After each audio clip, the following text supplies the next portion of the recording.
Hate him or love him, President Bola Ahmed Tinubu has presided over what many observers describe as a significant disruption of Nigeria's long-standing political order. Since independence in 1960, northern political dominance has been a defining feature of Nigeria's power structure. From military leadership to extended civilian rule, the North has held substantial influence over the presidency, security architecture, and key federal institutions. For decades, this dominance was sustained through a combination of military regimes, political alliances, democratic strength, and the unwritten principle of regional power balancing. Even during civilian transitions, the North remained a central pillar in determining who emerged as president and how national power was negotiated. However, under President Bola Ahmed Tinubu's administration, that historical equation appears to be shifting. There are a lot of strategic appointments, political realignment, and restructuring of influence within federal institutions, which suggests a change of power dynamics. The North consists of 19 states and carries a significant demographic weight in Nigeria's political equation. However, it also faces one of the country's most urgent social crises: millions of out-of-school children. Various reports over the years have estimated that a large portion of Nigeria's out-of-school children are concentrated in the northern region. This educational gap has long consequences. When large number of young people grow up without access to formal education, vocational skills, or structured opportunities, they become vulnerable to exploitation. In some cases, extremist groups like Boko Haram have exploited poverty and lack of education to recruit members. Armed banditry in parts of the north has also thrived in environments where unemployment, weak governance, and insecurity intersect. It would be an oversimplification to say elites create these groups. However, a lot of people argue that a systemic neglect, patronage politics, and the failure to prioritize mass education have contributed to cycles of instability. Political actors across Nigeria, not just in one region, have historically mobilized vulnerable populations during elections, protests, and power struggles. The northern elites take advantage of this situation and exploit vulnerable people. The alliance between Buhari and Tinubu was indeed one of the most decisive political partnerships in Nigeria's Fourth Republic. In 2013, the merger that formed the All Progressive Congress (APC) brought together key opposition blocs, including the Congress for Progressive Change (CPC), which was led by Muhammadu Buhari, and the Action Congress of Nigeria (ACN), strongly associated with Bola Ahmed Tinubu. Tinubu's political structure in the southwest, combined with Buhari's strong northern base, created a powerful cross-regional coalition. That alliance was instrumental in defeating the incumbent government in 2015, marking the first time an opposition candidate defeated a sitting president in Nigeria's history. For many analysts, Tinubu's support was critical to Buhari's victory, while Buhari's popularity in the north solidifies Tinubu's national leverage within the party. By 2023, Buhari's backing helped Tinubu secure broader northern acceptance during the presidential race. The CPC bloc within the APC, largely loyal to Buhari, played a stabilizing role during party primaries and the general election season. Following Buhari's death in July 2025, internal party dynamics will naturally shift. After perceiving signs of disloyalty, Tinubu reportedly began consolidating power by targeting the CPC bloc aligned with Muhammadu Buhari.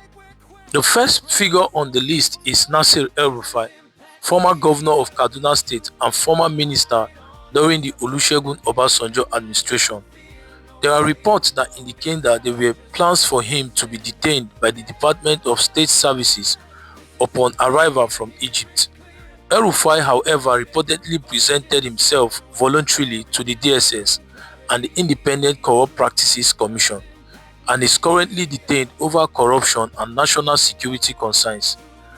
The second figure is Abubakar Malami, former Attorney General and Minister of Justice under President Muhammadu Buhari. He was reportedly arrested on corruption charges and is currently held at the Kuje Correctional Center. These moves are seen as part of a broader effort by Tinubu to consolidate control and address perceived disloyalty within the party. Alongside these moves, Tinubu has also reportedly sought to balance appointments in the Nigerian Armed Forces to reflect the country's regional and ethnic diversity. Historically dominated by the North, the leadership of the armed forces now includes representation from nearly every region, signaling an effort to foster inclusivity while consolidating political control. These actions appear to be part of a broader strategy by Tinubu to strengthen his influence, address perceived disloyalty, and promote a more regionally balanced leadership across both political and security institutions. Taken together, these political and institutional maneuvers illustrate a dual approach: consolidating authority within the ruling party while fostering a perception of national balance and fairness. It reflects a long-term strategy not just to only strengthen his administration's control, but also to embed a more representative structure within the key institutions that underpins Nigeria's governance and security framework. In addition to domestic strategies, Tinubu has engaged in international partnerships to address insecurity. His government reportedly partnered with Donald Trump after Nigeria was designated a country of particular concern, leading to airstrikes against terrorist hideouts in Sokoto State. When Trump highlighted attacks on Christians by terrorists, the Emir of Sokoto reportedly visited Tinubu to express concerns. Nonetheless, the administration maintained the partnership, signaling that decisive cooperation was necessary to combat insecurity, a stance that contrasts with previous governments, which might have been more hesitant to do this. These actions appear to be part of a broader and calculated strategy by Tinubu to consolidate influence, address perceived disloyalty, and promote a more regionally balanced and effective leadership across political and security institutions. By combining domestic restructuring with selective international collaboration, the administration aims to project authority, foster inclusivity, and confront persistent security challenges head-on. Another significant challenge arises from the ongoing debate over Sharia law. The United States has reportedly recommended scrapping it as part of a broader set of reforms intended to ease regional tensions and promote national cohesion. However, the northern region has remained steadfastly resistant, seeing such a move as an infringement on cultural and religious autonomy in the north. They believe that Sharia law is enshrined in the Constitution of Nigeria. This impasse poses a risk of increasing regional divides, and if not managed carefully, it could become a catalyst for further fragmentation, with each region asserting its own political and economic independence. Critically examining Nigeria's economic structure underscores the urgency of these reforms. Approximately 70% of government revenue is generated from the southern region of Nigeria, which benefits from oil wealth, industrial activity, and commercial hubs, while the north contributes roughly 30% of the country's resources. Much of it is from agriculture and limited mineral extraction. This disparity not only highlights the imbalance in economic power, but also explains why political and administrative reforms are so sensitive. Any perceived favoritism or neglect can quickly inflame long-standing regional grievances.